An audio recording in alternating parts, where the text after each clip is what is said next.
How's it going, YouTube? Welcome back to the channel. Today, I'm going to introduce a variant format that I developed basically to give my daughter an easier way to learn how to play Magic the Gathering that I like to call the Pandemic Pool.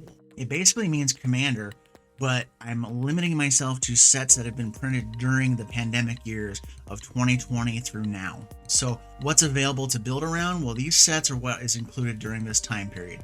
Theros Beyond Death, Ikoria Lair of Behemoths, Core Set 2021, Double Masters, Zendikar Rising, Kaldheim, Strixhaven School of Mages, Modern Horizons 2, Dungeons & Dragons Adventures in the Forgotten Realms, Midnight Hunt, Crimson Vow, Kamigawa Neon Dynasty, Streets of New Capenna, Commander Legends 2 Battle for Baldur's Gate, and Double Masters 2022.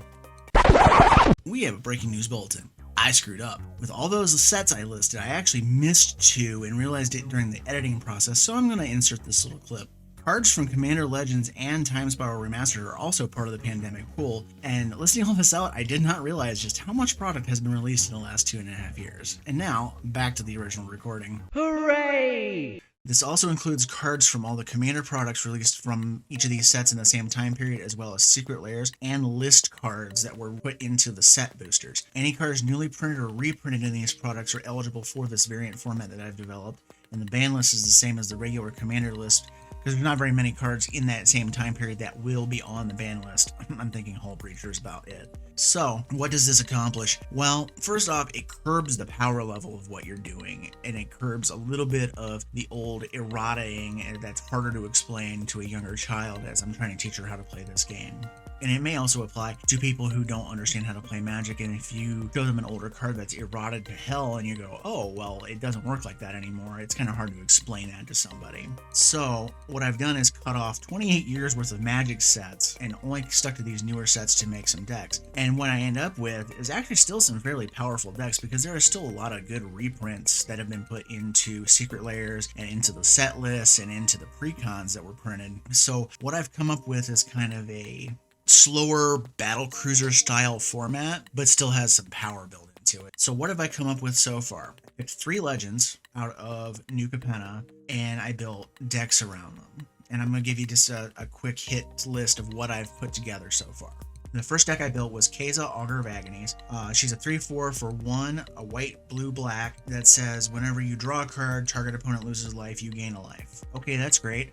But you don't have access to the massive card draw spells like Stroke of Genius, and you don't have Brain Geysers and things like that. But what you do have access to is things like Windfall and Mind Spring, Flood of the Prophets, and Thought Reflection, because these cards have all either been reprinted in a precon, which is the case of Mind Spring and Windfall, or they were in a recent set, Cut of the Prophets, or they were in Double Masters 2020, or the original Double Masters set with Thought Reflection. The second deck that I developed, and this one is one I'm making for my daughter, is Jenny Faye Jetmir II. For Gruul Hybrid, a green, and Selesnya Hybrid, you get a 3/3 that says whenever you would create one or more tokens, you can create that many 2/2 haste cats or 3/1 vigilant dogs instead. So what can we play with this that's kind of powerful but still out of the norm? Well, we have Hornet Queen, which was a precon reprint, creates insect tokens. Well, now you can create 4 cats or 4 dogs. You got Tovalar's Huntmaster from Innistrad Midnight Hunt, which creates wolves when it comes into play, and if it's flipped over to its backside, you get to create them on the attack. And then you can turn those into either cats or dogs. And then what's more fun than having a 1/1 when you can have double the amount of tokens with Anointed Procession, which was a list card. So that helps. And then let's pump those tokens up to the sky with Elish Norn, Grand Cenobite. She was reprinted in a secret lair. So yes, you can play the original Phyrexian Paraders in this format. The last deck I developed is kind of a Artifact Synergies deck with treasure tokens mostly, using Zeator the Incinerator as the front-facing commander. And you could probably use Agnus or something like that if you wanted to. But I have a couple of the new cards from Commander Legends 2. I have Agent of the Iron Throne, which says whenever your commander gains the ability of whenever an artifact or a creature you control is put into a graveyard, each opponent loses a life. So as you're sacking treasure tokens and things like that to pay for other costs, you're just paying them as long as you have Zeatora and the agent on the board.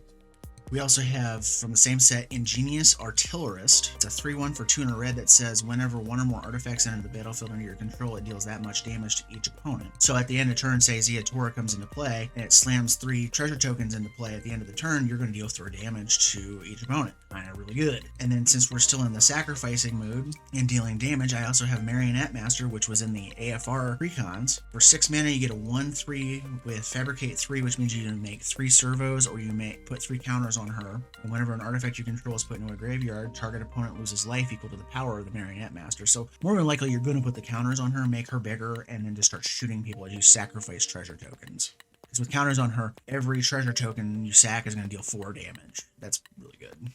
And another card I'm trying to build around and I really like is Parish Sledge Arsonist. For 200 red, you get a 2/2 for 1 and then tap. You deal X damage to any target where X is the number of permanents you sacrifice this turn. Well, if you sacrifice 6 treasure tokens and you got all this other stuff churning along and then you slam Parish Sledge, you can do another 6 damage to any target. So you can either tear down a big creature that's threatening you, or you can just blast somebody in the face and make them pay for it. So what do you think? Is this a good idea, a bad idea, a dumb idea? What is your take? Do you play Commander variants in your own player groups? Let me know in the comments below, and as always, thank you for watching and have a great day.